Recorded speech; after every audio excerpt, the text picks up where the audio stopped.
Սպասված ակցիայի ձյան համակարգից։ Փոխարինեք ձեր 5 նոր առավել ժամանակակից եւ խնայող կաթսայով։ Մանրամասները easyrsystem.am։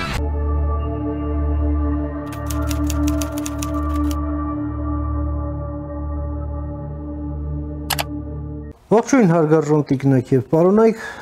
խոսենք մի շարք իրադարձությունների մասին ըստ էության։ Այսօր երկուշաբթի է եւ օրը չափազանց հարուստ էր նաեւ շատ խորհրդանշական մի շարք պատճառներով։ Այսօր իր պաշտոնական մասը այցի սկսեց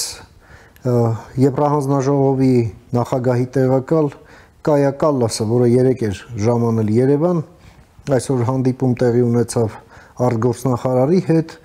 հանդիպումներ նաև վարչապետի հետ,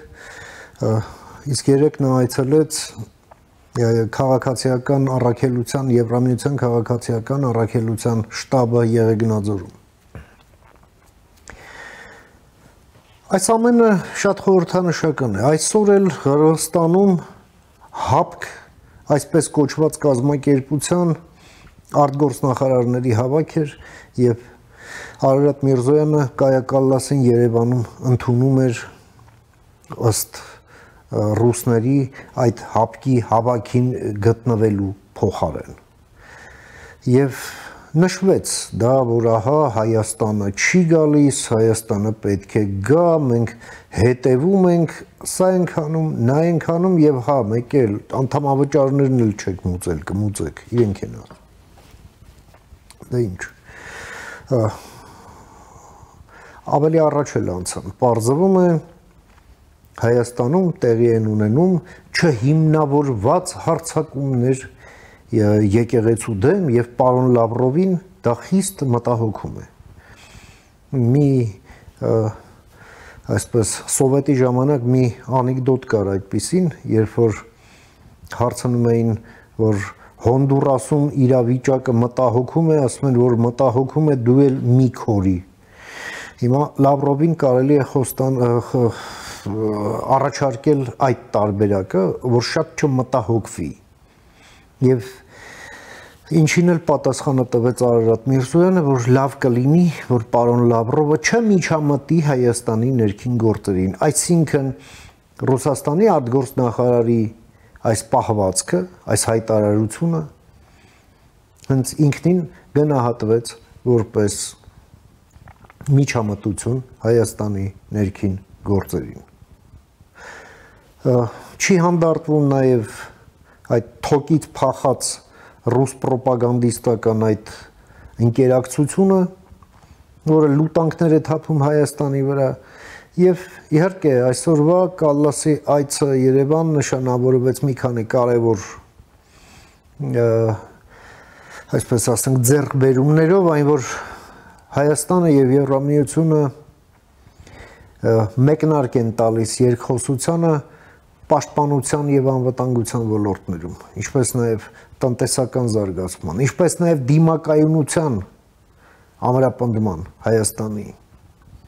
Հայաստանը նաեւ մաս է դառնում ճգնաժամային կառավարման Եվրամիությունում եւ շրջանակներն է սահմանվել այդ նոր համաձայնագրով, որը ստորագրվեց Երևանում։ Նաեւ Հայաստանը եւ Եվրամիությունն ավարտել են նոր քաղաքական գործընկերության շուրջ բանակցությունները, այն պատրաստ է եւ մնում է այսպես տեխնիկական պրոցեդուրային մասը։ Սրանք շատ լավ նորություններ են։ Եվ մենք հասկանում ենք, որ ռուսներն իրենց այդ բիրտ, կոշտ, ստոր մեթոդները չեն դադարելու կիրառել, գործիքավորելով այն ամենը, ինչ կգործիքավորվի։ Դե մեր ներսում իհարկե այդքան շատ չեն, բայց շատ աղմկոտ են այդ գործիքները։ Եվ եթե Հայաստանի Հանրապետությունը այո, հենց եվրոպական ստանդարտներին համապատասխանեցման քաղաքականություն է վարում, այս ոլորտը եւս պետք է լինի ներառված այդ ամենում։ Հայաստանում չեն կարող լինել լեգալ, լեգիտիմ այնպիսի տարրեր, որոնց կարելի է միայն համեմատել, ասենք, մինչև վերջը ջախջախված նացիստների հետ, ինչպես կային Արևմտյան Գերմանիայում, Շտազիի մնացուկների, որոնք կային Արևելյան Գերմանիայում, ինչպես նաև Արևելյան Եվրոպայի բոլոր երկրների այդ կոմունիստներից մնացած այդ թափթփուկները, որոնք ուղղակի հանցագործներ էին իրենց ժողովրդի դեմ ուղղված իրենց ամենօրյա գործունեությամբ։ Սրանք չեն կարող կոչվել քաղաքական ուժ, ինչ-որ քաղաքական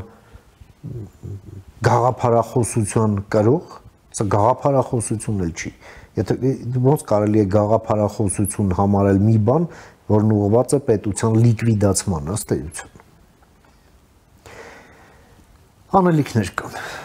Եվ այս թոհուբոհի մեջ եւս մի կարևոր բան է տեղի ունեցել, առաջին անգամ մեր ազգային անվտանգության ծառայությունը գլխավորում է մի անձ, Անդրանիկ Սիմոնյանը, որին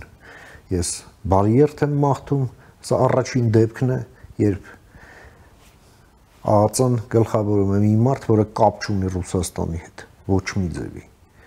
Դե այս ամեն ինչը տեսնելով վստահ եմ, որ չի էլ ուզենա որևէ կապ ունենալ։ Միակ կապն այն է, որ դա էլ է կապ, իհարկե, երբ դու Ռուսաստանին արդեն ուղղակի ընդունում ես որպես սպառնալիք մի բան, որի հետ պետք է ինչ-որ մի բան անես եւ հենց քո ծառայությունն էլ դրա մասին է։ Բարի երթ, լավ է լինելու։ Հանդիպենք։